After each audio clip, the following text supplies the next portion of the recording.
জয় হিন্দ, জয় Bharat. Dear viewers, আপনারা নিশ্চয়ই আমার সঙ্গে একমত হবেন যে দেশের ভার যখন একজন গুজরাটি বেনিয়ার হাতে থাকে তখন যে কোনো পরিস্থিতির মধ্যে ব্যবসার সম্ভাবনা তো তৈরি হবে। আমার আপনার চোখে যেটা ভারত পাক সংঘর্ষ বা যুদ্ধ মনে হলো সেটা যে ভারতের স্বপ্রযুক্তিতে তৈরি ব্রহ্মোস মিসাইলকে পৃথিবী জুড়ে বিক্রি করার একটা মহড়া ছিল, এটা কি আপনি কখনো বুঝতে পেরেছেন? আপনি জানলে অবাক হবেন যে সম্প্রতি ভারত ও পাকিস্তানের মধ্যে সংঘর্ষের পর ভারতের ক্রুজ মিসাইল ব্রহ্মোসের গ্লোবাল ডিমান্ড হঠাৎ করে ব্যাপকভাবে বেড়ে গেছে।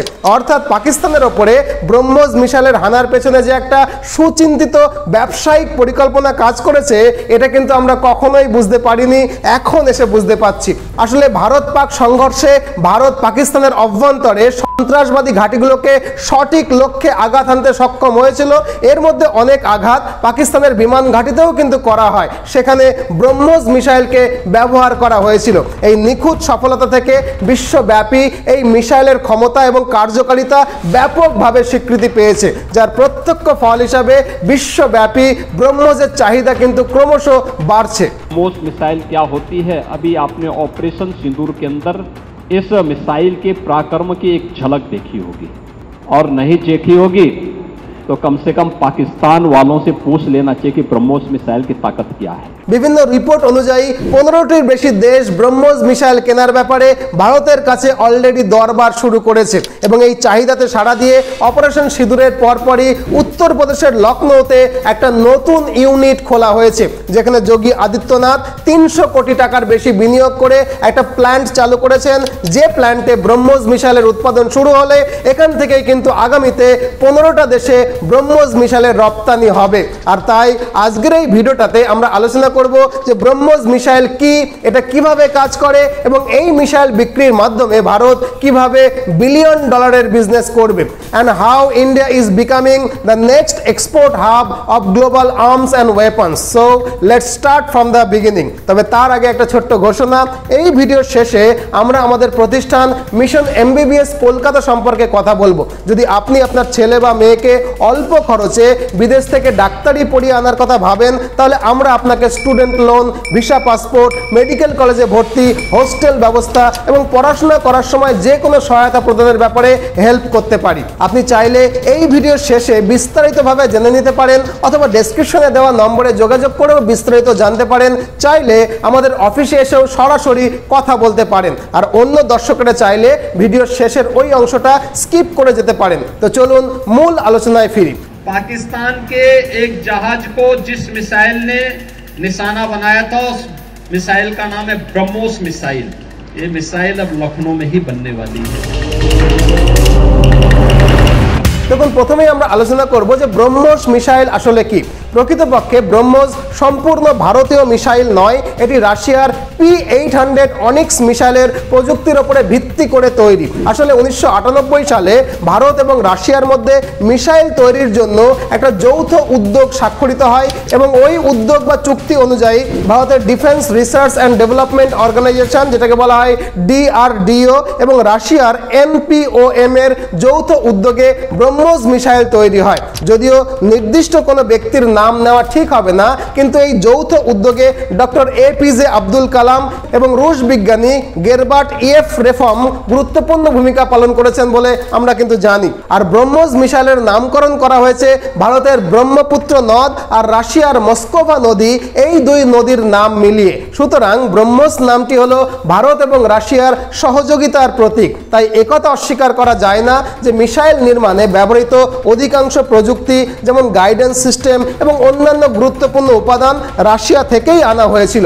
কিন্তু 2022 সালের দিকে রাশিয়া এবং আমেরিকার মধ্যে উত্তেজনা বাড়তে থাকে এবং তখন ইউক্রেন যুদ্ধ শুরু হয়। আর সেই সময়ে রাশিয়ার উপরে কঠোর আন্তর্জাতিক নিষেধাজ্ঞা বা স্যাংশন আরোপিত হয়। আমরা জানি এই নিষেধাজ্ঞাগুলো এতই কঠোর ছিল যে রাশিয়া থেকে আমদানি বা রপ্তানি খুবই কঠিন হয়ে পড়েছিল। আর ফলত এই সময় ভারত বুঝতে পারে যদি রাশিয়া থেকে প্রয়োজনীয় উপাদানগুলো না পাওয়া যায় তাহলে ব্রহ্মোসের ব্রহ্মসের মতো মিসাইলগুলোর আপগ্রেডেশন এবং রক্ষণাবেক্ষণ ভীষণ কঠিন হয়ে পড়বে। তাই এই পরিস্থিতিতে ভারত সিদ্ধান্ত নেয় যে রাশিয়ার ওপরে সম্পূর্ণ নির্ভরশীল থাকাটা সম্ভব নয়।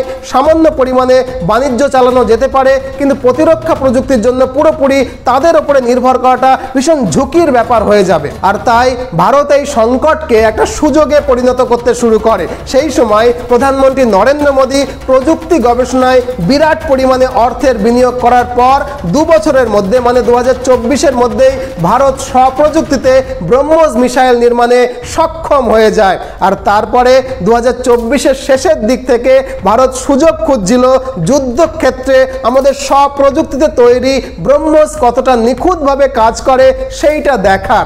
2025-এর ভারত পাক সংঘর্ষ বা অপারেশন সিঁদুর আমাদের সামনে কিন্তু সেই সুবর্ণ সুযোগটাই নিয়ে এসেছিল। এই সময় ভারতের ব্রহ্মোস মিসাইল পাকিস্তানের বিমান ঘাঁটিতে নিখুঁত লক্ষ্যে আঘাত হানে।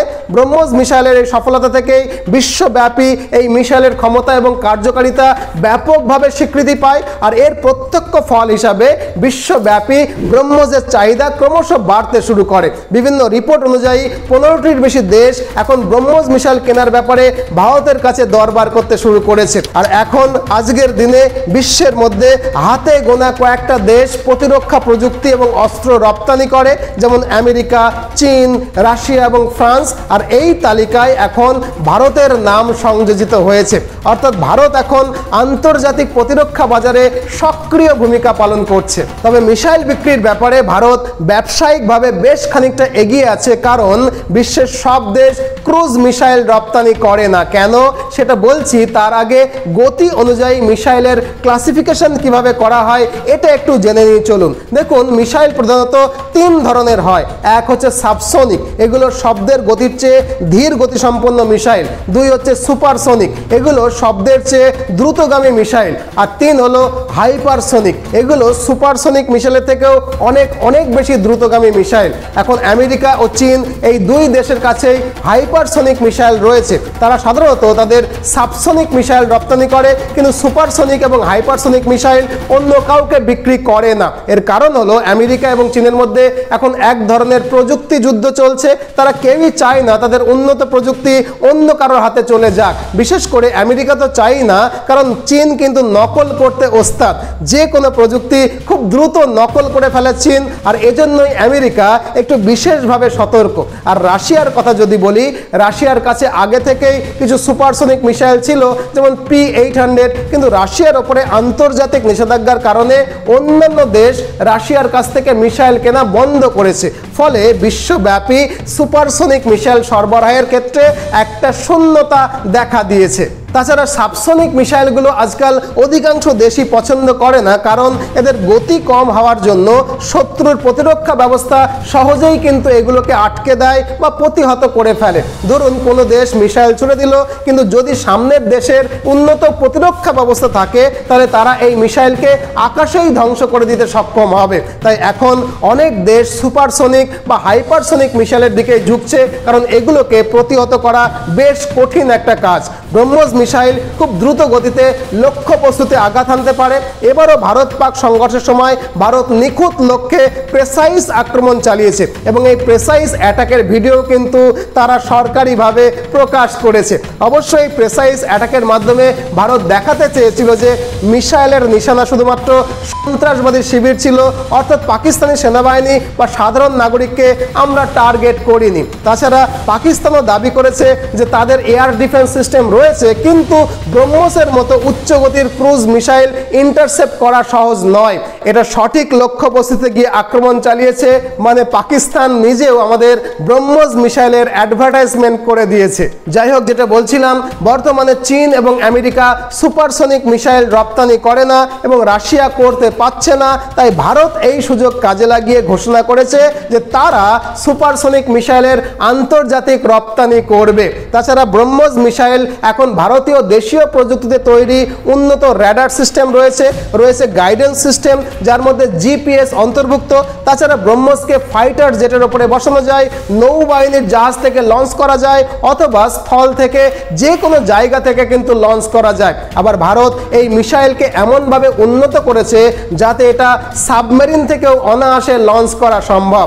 আগে যখন আমরা রাশিয়ান প্রযুক্তি ব্যবহার করতাম তখন এর রেঞ্জ ছিল প্রায় 290 কিলোমিটার, কিন্তু বর্তমানে আমাদের নিজস্ব প্রযুক্তিতে এর রেঞ্জ বৃদ্ধি পেয়ে 450 কিলোমিটার পর্যন্ত দাঁড়িয়েছে।